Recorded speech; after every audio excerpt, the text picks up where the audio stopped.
Okay, so North Korea, right. They're always in the headlines, especially when it comes to this whole cyber thing. But what are they actually capable of? Like, really? That's what we're going to dig into today. We're talking cyber espionage, uncovering a new campaign linked to, you guessed it, North Korea, and the group at the center of it all, APT-37. ABT-37. Yeah, they're kind of notorious. You might have heard of them by a different name, though. Oh, right. They've got a whole bunch of aliases, don't they? Yeah, like Inky Squid or Reaper kind of makes you think they're straight out of a spy movie, huh? A little bit. And the fact that they've been around for, what is it, over a decade now? Over a decade, yeah. Which tells you right there, this isn't some fly-by-night operation. These guys are serious. Super serious. So what's got our attention today is this new campaign they've been linked to. And at the heart of it is this malware. It's called VeilShell.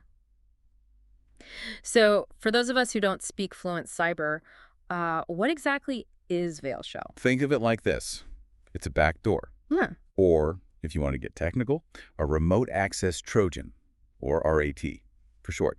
Basically, it's a way for them to get deep into your system. So not just like peeking in the windows, they've got full access. Yeah, it's more like they've got the keys to your house, the alarm codes, maybe even a set of spare house keys. We're talking total control, and that's what makes it so dangerous. And how do they even get this VeilShell onto someone's system in the first place? Oh, that's the clever part. It all starts with something that seems totally ordinary. A ZIP file.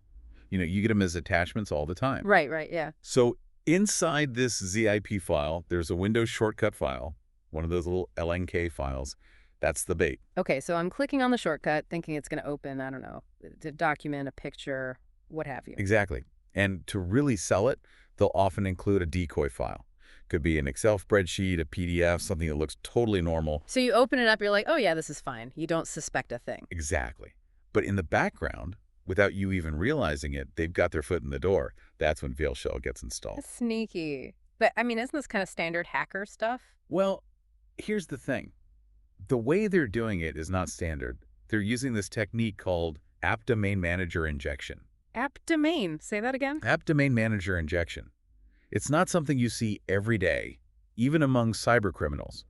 It suggests a higher level of sophistication. Interesting. So it's not just about breaking down the door, it's about doing it quietly, cleanly. Exactly. Like anyone can use a crowbar, right?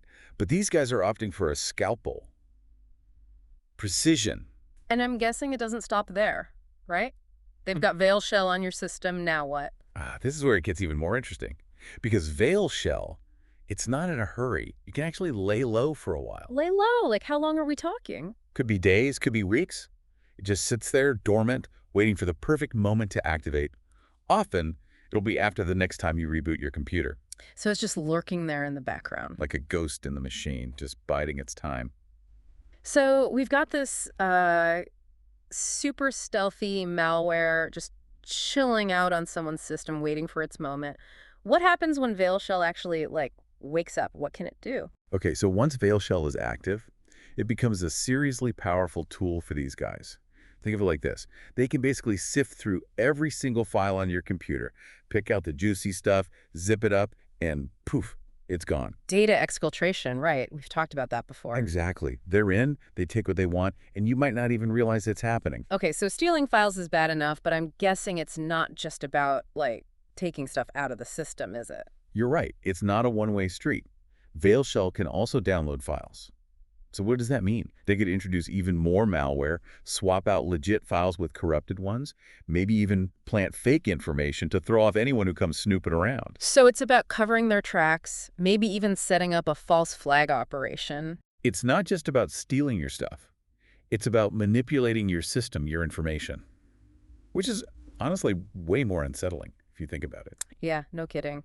That's pretty unnerving. And, I mean, this is just what we know about, right? Like, from the research. Right. And that's the thing about groups like APT-37. They operate in the shadows. So for every attack that we uncover, who knows how many more are happening that we haven't even detected yet. That is a chilling thought. So while we're sitting here talking about VeilShell, what else is APT-37 up to that I don't even know? It's kind of scary. That's the million-dollar question, isn't it? And it's what makes these guys so effective, so dangerous. They thrive in secrecy. So we've been digging into APT-37, this North Korea-linked group, and their VeilShell malware. But the research, it specifically mentions Cambodia, Southeast Asia as targets. So for everyone else listening, like, should we be breathing a sigh of relief here? Or is this something we should all be worried about? Well, it's easy to think, oh, it's not happening to me, so I'm good, right? But cyber threats, they don't really respect borders. What No. APT-37 is doing today, those techniques, that malware, it can all be repackaged, repurposed, aimed at a whole new target tomorrow. So it's not a matter of if, but when, really. Yes, and it's constantly evolving. Mhm. Speaking of which, earlier, you mentioned that this isn't just about espionage. There's another North Korean group we touched on, and Ariel, and they seem to be all about the money. Right, right. The financial motive. Yeah. And when you're talking about state-sponsored stuff, things can get messy. There can be overlap, shared resources, even knowledge swapping between groups.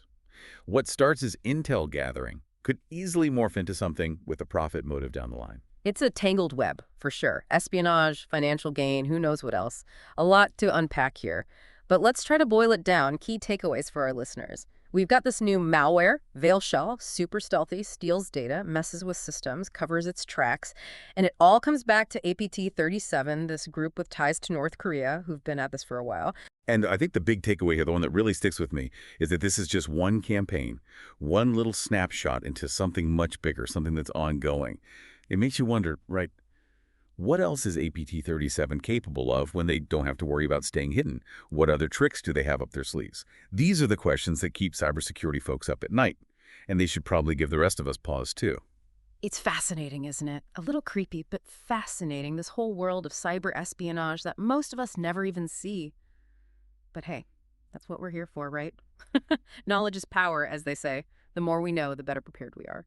Well, that was quite a journey into the murky depths of North Korean cyber activity, specifically this group, APT-37. Thanks for joining us for the deep dive, everyone. And remember, stay vigilant out there. Until next time.